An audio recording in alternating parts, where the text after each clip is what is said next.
तो ये पार्ट 2 है जो हमने पहले भी पढ़ा था। मेरे को फ़ोन आ गया था तो मैंने वीडियो बंद कर दी। अभी वो वाली डाल दूँगा और उसी के बाद ये वाली भी डाल दूँगा। तो आगे हम पढ़ने जा रहे हैं food grain storage in India. Food grain storage का इशू बहुत बड़ा है इंडिया में। इसके ऊपर पॉलिटिकल विवाद भी होते हैं कि फ्रूट ग्रेन्स जो किसान बनाता है वो आपका मंडियों में ओपन पड़ा रहता है, तो गीला होने के कारण वो ख़राब हो जाता है और उसके बाद उसका कुछ पता नहीं चलता और लोगों को वही गंदा मंदा खाना खिला दिया जाता है और उसका ह्यूमन लाइफ के ऊपर जो इम्पैक्ट है, प्लस जो उसके ऊपर दवाइयाँ खानी पड़ेंगी लोगों को, जो हमारी डॉक्टर्स की जो स्ट्रेंड फैसिलिटीज़ हैं उन पे और ज़्यादा प्रेशर पड़ता है। तो इस चीज़ के बारे में हम आगे बात करेंगे। इंडिया ने अभी रिकॉर्ड तोड़ दिए हैं प्रोडक्शन में। 354 ही आप मान के चलो कि मिलियन टन्स ऑफ प्रोडक्शन इन्होंने की है। थर्ड एडवांस एस्टिमेट्स ये हैं। तो इस सरप्लस को बचा के रखना पड़ेगा, तो स्टोरेज फैसिलिटीज़ अच्छी बनानी पड़ेंगी। आप कब कोई भी बाहर यूएसए का एक छोटा फार्म देख लो, उसमें उन्होंने अच्छे वाले गोदाम बनाए हैं, शेलर्स बनाए हैं। हर फार्म में एक शेलर है जिसमें वो अपना अनाज को स्टोर करके रखते हैं। पर हमारे यहाँ पे ये सब कुछ नहीं है। सिंगल फार्मर के पास ऐसी कोई फैसिलिटी नहीं है। तो चाहिए तो क्या अकेला फार्मर और नहीं तो एक विलेज में एक स्टोरेज फैसिलिटी होनी चाहिए जो ये सब कुछ करे। तो पोस्ट हार्वेस्ट लॉसेस को मिनिमाइज़ करने का ज़रूरी है। What is food grain storage system in India about, इसका क्या बात है कि नेटवर्क फैसिलिटी होनी चाहिए और मैकेनिज़्म होना चाहिए जो हार्वेस्ट फूड ग्रेन होती है उसको पोस्ट हार्वेस्ट जो होते हैं उसको कम किया जाए। तो पब्लिक डिस्ट्रीब्यूशन सिस्टम तो एक हमारा सिस्टम है ही कि जो आया ख़रीदा सरकार ने उसको लोगों को थोड़े रेट में दे दिया ताकि लोगों की जो फैसिलिटीज़ हैं उनको मीट हो जाए। बट ये बात हमारा सिस्टम बताइए आपको, बाकी क्या ही बोलें। तो it integrate centralize decentralize in cold storage infrastructure. 60 से 70% food stored in household level by small farmers. तो सभी मैं आप ही को बता रहा हूँ कि छोटे फार्मर्स स्टोर करके रखते हैं पर उनके पास इतनी अच्छी फैसिलिटी नहीं होती। जो करेंगे क्या, वो आलू है तो एक गोदाम में रखवा लेंगे, पर उसको ठंड चाहिए होती है अच्छे से रहने के लिए। अगर उसी आलू को फ्रीज़ करवा लें तो वो फ्रीज़ किया आलू अगले साल यूज़ किया जा सकता है, बट वो बहुत महंगा हो जाएगा। तो ऐसे होता है। ट्रेडिशनल इंडिजिनस मेथड मुराई और मुड कोठी ये होंगे इंडिजिनस मेथड, मैंने पहली बार ही पढ़े हैं। तो आप भी अगर इनको समझते हैं तो एक गूगल सर्च कर लीजिए, नहीं तो समझते हो तो आप हमें बता दीजिए। आगे हम चलते हैं storage system in India. Government storage agency है फूड कॉरपोरेशन ऑफ इंडिया, 1965 में बनी थी एक्ट ऑफ पार्लियामेंट से। एफसीआई जो है प्राइमरी एजेंसी है, रिस्पॉन्सिबल इसके लिए होती है। ये साइलोस और गोदाम्स और CAP cover and plinth structures बनाती है। जो कवर करते हैं ना मंडीज में, वो जो ऊपर सिस्टम होता है उसको कवर एंड प्लेंथ सिस्टम बोलते हैं, तो उसको बनाती है। तो एफसीआई इतने मैनेज करती है लाख मीट्रिक टन 917, ये है इतना। तो एक साल में ये 3 साल की कैपेसिटी स्टोर करके रख सकती है एफसीआई। अभी जो सेंट्रल वेयरिंग हाउस कॉरपोरेशन है वो भी इस्टेब्लिश की गई थी। वेयर हाउसिंग कॉरपोरेशन 1962 या 65 है, ये 62 है। स्टोर करती है agriculture produce and other commodity. और स्टेट वेयर हाउसिंग कॉरपोरेशन भी होती हैं जो ऐसे ही काम करती हैं with in each state. Top storage cold storage facilities जो हैं ये देख लो आप। पंजाब में है 780 यूनिट्स 226 लाख मीट्रिक टन, यहाँ पे ज़रूरत ज़्यादा है। उत्तर प्रदेश में भी काफ़ी अच्छे स्टोरेज यूनिट्स हैं। बिहार में तो आपने 14 ही बनाए हैं, 1490। तो अच्छे वाला जो मतलब देखा जाए तो है मध्य प्रदेश में भी कम है। हरियाणा में भी ठीक ठाक है, गुजरात में भी ठीक ठाक तो नहीं है पर है तो अच्छी ही। बट स्टेट छोटा है, इसको इतनी ज़रूरत नहीं है। तो यहाँ पे पोर्ट है ना, तो पोर्ट के बेसिस पे जो कारोबारी है इस यहाँ से एक्सपोर्ट करते हैं तो वो मुनाफा कमाते हैं। अभी महाराष्ट्र में तो थोड़े ही हैं, बहुत थोड़े लग रहे हैं सुनने में, 1260। तो आप देख लीजिए। इंडिया की हमने देख ली है कितनी कैपेसिटी हुई, सभी को ऐड कर लीजिए, आपको इंडिया की कैपेसिटी मिल जाएगी। प्राइवेट एजेंसीज भी हैं जो रेंट करती है, और अदर स्टेक होल्डर्स भी हैं जो warehouse developing regulatory authority और railways and civil supply departments हैं जो अनाज को रख सकते हैं। इंपॉर्टेंस ऑफ फूड्स, इस लॉसेस कम होते हैं, सिक्योरिटी रहती है, stable prices, income and food processing supply chain, ये बन जाते हैं। अभी इनिशिएटिव इंडिया ने क्या लिए हैं एनहांस फूड ग्रेन स्टोरेज के लिए, इंफ्रास्ट्रक्चर के लिए, तो एग्रीकल्चर इंफ्रास्ट्रक्चर फंड क्रिएट किया गया 2020 में जो एग्रीकल्चर इंफ्रास्ट्रक्चर को बूस्ट करेगा।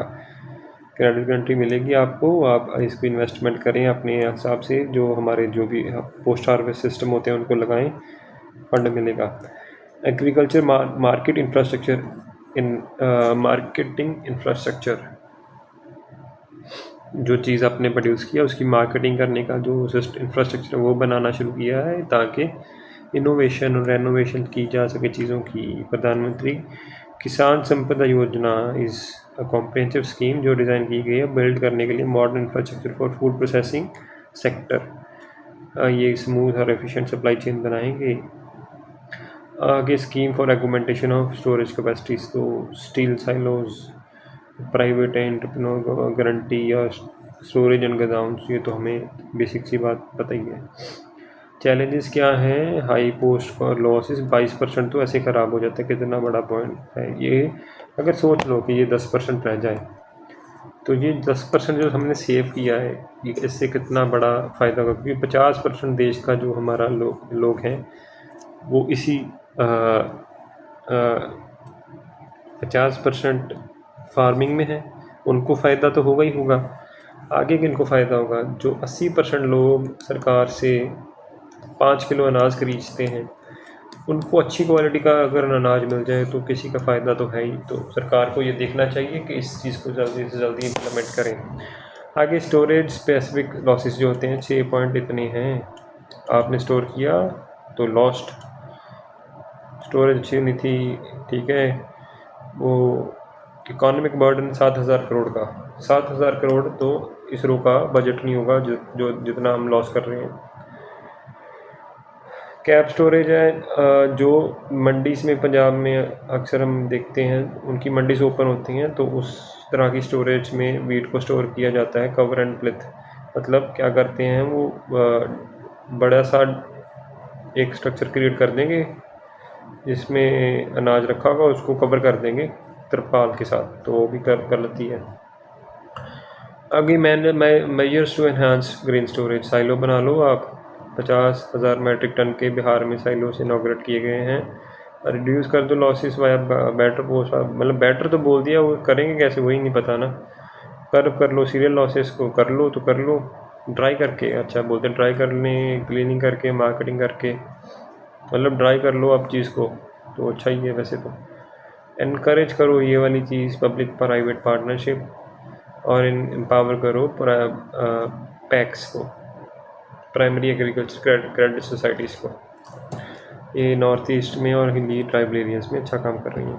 कंक्लूजन क्या है? इंडिया की फूड डेफिसिट जो है वो जो है टू फूड सप्लाई की सरप्लस की तरफ जाना है, तो साइंटिफिक स्टोरेज और डिस्ट्रीब्यूशन का ज़रूरत है। हम बहुत पीछे हैं इस मामले में, तो सिंपल बेसिक जो फैसिलिटीज़ होती हैं वो ही अगर मिल जाएं तो हमारे लॉसेस 20% से 10% रह जाएंगे, क्योंकि 20% से 4% पे लेके जाना बहुत मुश्किल होता है, 20 से 10 तक जाना तो बहुत इजी होता है। ये तो हमारी सरकार की विल ही नहीं है इस मामले में। आप अपनी स्टेट की जो गवर्नमेंट है उनको बोले कि मैनिफेस्टो में जो लिखा है वो उसको करें। फूड ग्रोन और स्टोरेज इंफ्रास्ट्रक्चर क्या होता है? से गोदाम्स, PAC, village storage, steel silos, हमने पढ़ लिया है। अमेज़न रेन फॉरेस्ट आ गए हैं हमारी दुनिया के जो लंग्स हैं, ये न्यूज़ में थे, are growing larger as rising atmospheric carbon dioxide. CO2 ज़्यादा प्रोड्यूस होगी तो किससे फ़ायदा होगा? इसको यूज़ करते हैं प्लांट्स, तो प्लांट्स यूज़ करते हैं तो सबसे ज़्यादा जो प्लांट्स हैं वो है अमेज़न में, तो वहाँ पे ज़्यादा फोटोसिंथेसिस और CO2 मिलने के कारण वो उनकी जो ग्रोथ है तेज़ हो गई है। ये अच्छी न्यूज़ है। देखते हैं आगे। कार्बन फर्टिलाइजेशन इफ़ेक्ट इसको बोलते हैं। इससे ज़्यादा CO2 बनती है। CO2 की फोटोसिंथेसिस सिस्टम में आती है, ज़्यादा बायोमास बनेगा, ज़्यादा कार्बन डाइऑक्साइड एक जगह में स्टोर हो जाएगी, तो इम्प्रूव होगी yield of vegetable, fruits and ornaments. क्योंकि अगर जो हमारे खाते भी हैं, ज़रूरी नहीं है ट्रीज़ ही होंगे, जो भी CO2 यूज़ करेगा उसको CO2 ज़्यादा मिलेगी, तो उसकी प्रोडक्शन कैपेसिटी अपने आप ही बढ़ जाएगी। अभी ये सब डिपेंड तो करेगा ही किस पे, कि न्यूट्रिएंट्स अच्छे होने चाहिए और टेम्परेचर भी ठीक रहना चाहिए। तो CO2 बढ़ने से क्या होगा, आपका जो वार्मिंग होगी टेम्परेचर की, उसको नहीं हम रोक सकते। तो ऐसा नहीं है कि CO2 से ज़्यादा फ़ायदा भी होगा। अगर आपका लाइफ साइकिल ही, क्लाइमेट साइकिल ही ख़राब हो गया तो क्या ही आप कर लोगे। आगे की फैक्ट्स हैं जो अमेज़न रेन फॉरेस्ट के बारे में बताएंगे। अमेज़न रेन फॉरेस्ट कहाँ पे है? साउथ अमेरिका में है। Largest tropical rain forest of the world है। 6 मिलियन स्क्वायर किलोमीटर को कवर करता है, काफ़ी ज़्यादा है। तो 6 किलोमीटर आ गया, twice the size of the India से 2 गुना बड़ा है, तो इंडिया से काफ़ी बड़ा है। काफ़ी बड़े सारे देश ही इसमें कवर होते हैं। 60% of the rain forest lies in Brazil, और बाकी का जो है इन सभी देशों में बटा हुआ है। नेशनल बाउंड्रीज हैं गयाना की। क्लाइमेट करेक्टरिस्टिक्स है, रेनफॉल होती है, ह्यूमिड है, डेंस है। बायोडाइवर्सिटी हॉटस्पॉट है, 10% दुनिया की स्पीसीज़ वहीं पे है। ये सभी आपको पढ़नी है तो देख लेना, याद तो नहीं रहेंगी मेरे बोलने से, आपको देख लो आप अभी। लंग्स ऑफ द अर्थ आपको बता दिया था। 20% ऑफ दी वर्ल्ड ऑक्सीजन यहाँ से प्रोड्यूस होती है, और क्रूशियल सिंक है ये कार्बन का। अमेज़न रिवर जो दुनिया की सबसे बड़ी largest water river by discharge है, जो जिससे पानी जितना निकलता है ना, साइज से बड़ी नहीं होना, इसमें डिस्चार्ज की बात की है। और सेकेंड लॉन्गेस्ट है आफ्टर नाइल, तो बड़ी तो है ही। अच्छा लगता होगा बोटिंग करने में। ये देखो इतना बड़ा है अमेज़न बेसिन, तो ये नदी है उसका बेसिन, इतना बड़ा नदी है इसमें। और ये है उसका बायोम, जहाँ पे सभी स्पीसीज इंटरेक्ट करती हैं। 10% स्पीसीज यहाँ पे है दुनिया की। ये रहा वो साउथ अमेरिका में, ब्राज़ील हो गया। यहाँ पे पढ़ लिया ये सब, क्वेश्चन देख लो आप, फिर मैं आगे चलता हूँ। Birth anniversary of Mahatma Gandhi, Shri Lal Bahadur Shastri. Mahatma Gandhi ji और उनकी बर्थ एनिवर्सरी थी 2 अक्टूबर को। इनका बॉर्न पोरबंदर में इनका जन्म हुआ है। एक्सपीरियंस इनका साउथ अफ्रीका में रहा था, जहाँ से इन्होंने इंडियन कांग्रेस लॉन्च की और इंडियन ओपिनियन और फिनिक्स सेटलमेंट बनाई, टॉलस्टॉय फॉर्म भी बनाया, और सत्याग्रह का जो कंसेप्ट है उसको इवॉल्व किया। इंडिया में आए 1915 में। प्रवासी भारतीय दिवस 9 जनवरी को इसीलिए मनाया जाता है। साबरमती आश्रम भी इन्होंने सेटअप किया 1917 में।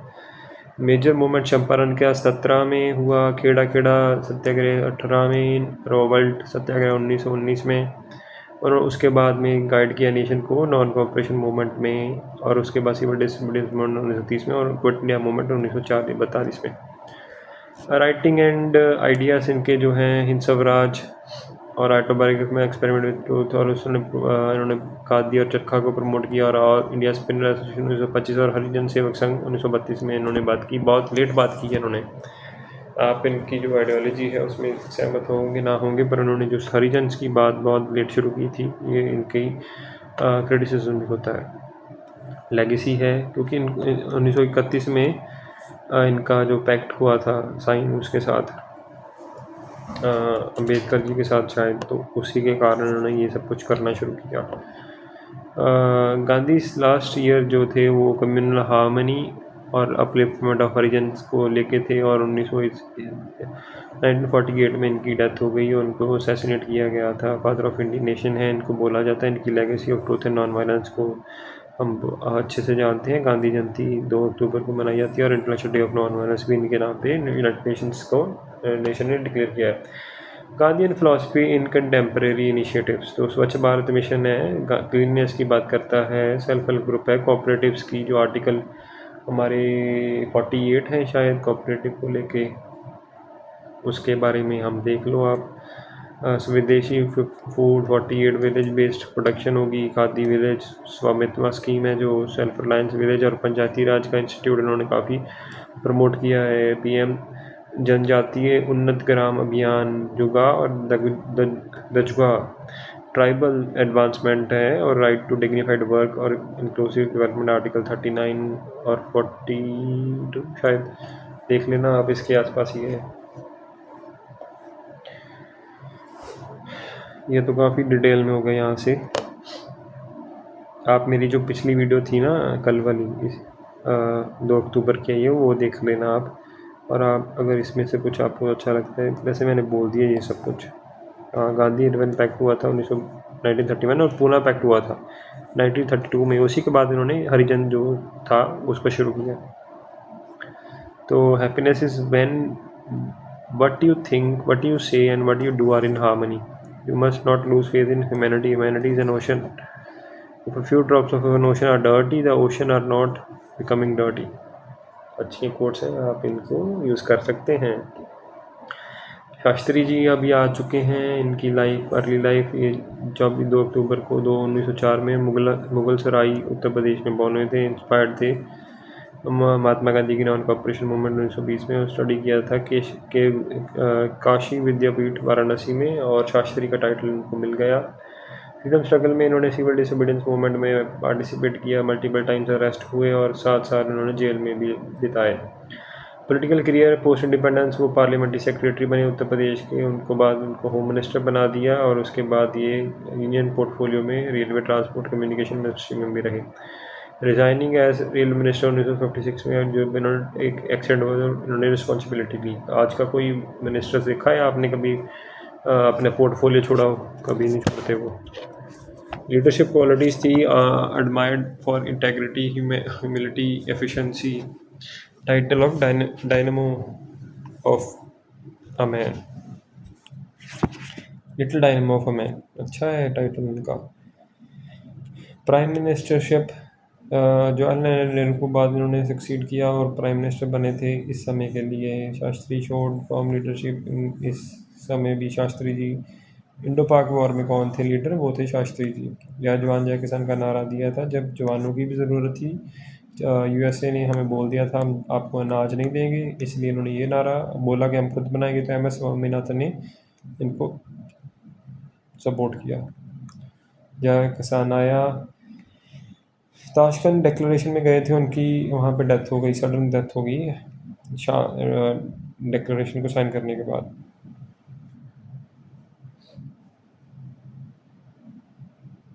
एक दिन के बाद हुई थी।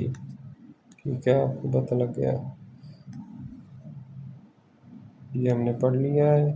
पोस्ट ये अकेले प्राइम मिनिस्टर हैं जिनको पोस्ट अवार्ड मिला है, पोस्टम्यूनसली भारत रत्न, लोक सेवा मेडल भी इनको मिला है।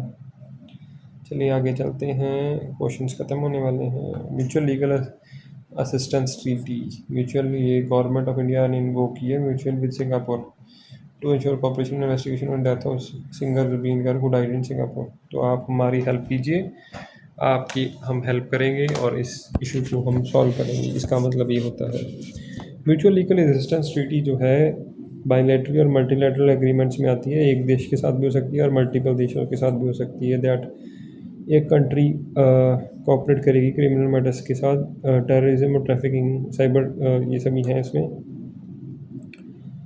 स्ट्रक्चर और लीगली बाइंडिंग फ्रेमवर्क होता है इन्वेस्टिगेशन, एविडेंस शेयरिंग, प्रोसिक्यूशन को लेके। और सिग्निफिकेंस है कि म्यूचुअल लीगल असिस्टेंस ट्रीटी, इनका जो इशू था ना थोड़ा सा कंट्रोवर्शियल रहा है, जिनकी डेथ हुई है जुबीन गर्ग की, तो शायद ये कुछ अच्छी न्यूज़ उनकी फैमिली के लिए लाए और उनको जस्टिस मिल सके। इंडिया की अप्रोच है बायलैटरल ट्रीटीज़ के साथ, उन्होंने ऐसी रेसिप्रोसिटी होती है कि एक देश अगर आपकी बात मानेगा तो आप भी उनकी बात मानोगे उसी चीज़ में। इंटरनेशनल कन्वेंशन ऐसे ही काम करती हैं, आप उनकी बात मानोगे तो वो आपकी बात भी मानेंगे। और इंडिया ने इसको 2019 में साइन किया था 42 कंट्रीज़ के साथ, रिक्वेस्ट की है उन्होंने मिनिस्ट्री ऑफ होम अफेयर्स के बेसिस पे। ऐसी और कौन सी ट्रीटीज़ हैं? Convention against transnational organized crime, corruption, ये ईयर्स याद रख लीजिए, आ जाते हैं। Illicit traffic in narcotics and psychotropic substance, जो हमारा नेशनल क्रिमिनल रिकॉर्ड ब्यूरो है, उसका जो एक्ट है narcotics drugs and psychotropic substances act, वो इसी कन्वेंशन पे बेस्ड है। ये कन्वेंशन है, सार कन्वेंशन है, Commonwealth scheme, Harare scheme, electronic component manufacturing scheme ECMS नई स्कीम आई है। PLI के साथ साथ ये भी एक नई स्कीम की है। 13 बिलियन का इन्वेस्टमेंट पोर्टफोलियो प्रपोजल ड्रॉ किया है, डबल कर दिए टारगेट को, और 60% participation from MSME scheme is set to boost domestic production and reduce import dependence. इतनी जॉब्स बनेंगी, 1,48,000 जॉब्स। अप्रैल 25 में इसको लॉन्च किया है। कॉम्प्लीमेंट करेगी इंडिया सेमीकंडक्टर मिशन को, डोमेस्टिक वैल्यू ऐड करेगी चीज़ों में, और ग्रॉस वैल्यू चेन क्रिएट करेगी। जेस्टेशन पीरियड है 1 साल का, और 6 साल का टोटल पीरियड है। ठीक है। इंसेंटिव स्ट्रक्चर है, टर्नओवर लिंक्ड है। आपका टर्नओवर कितना है, कैपेक्स आपकी जो कंपनी है उसका कितना ओवरऑल कैपिटल एक्सपेंडिचर है। हाइब्रिड फिस्कल इंसेंटिव भी है, आपने किस बेसिस इससे और इस दोनों के बेसिस पे होगा शायद। यही बात है, टर्नओवर और कैपेक्स दोनों को मिला के जो पहले आएगा फर्स्ट कम फर्स्ट सर्व के बेसिस पे होगा। सिग्निफिकेंस है कि इंडिया 3rd लार्जेस्ट एक्सपोर्ट करने जा रहा है इलेक्ट्रॉनिक्स में, तो और 2nd लार्जेस्ट मोबाइल मैन्युफैक्चरर, तो अच्छी बात है। प्रोडक्ट लिंक इंसेंटिव्स के साथ चलेगी, और इंडिया का जो crucial 500 billion electronic manufacturing system है उसको इन्हांस करेगी। तो आप दृष्टि को थैंक्स कीजिए, वहाँ से जाके ये वाली डाउनलोड कर लीजिए, और मैं आपसे कल मिलूँगा। 2 वीडियोज़ हैं, दोनों डाल दी हैं। आज के जो करंट अफेयर्स हैं आपको आशा करता हूँ अच्छे लगे होंगे। Please like and subscribe.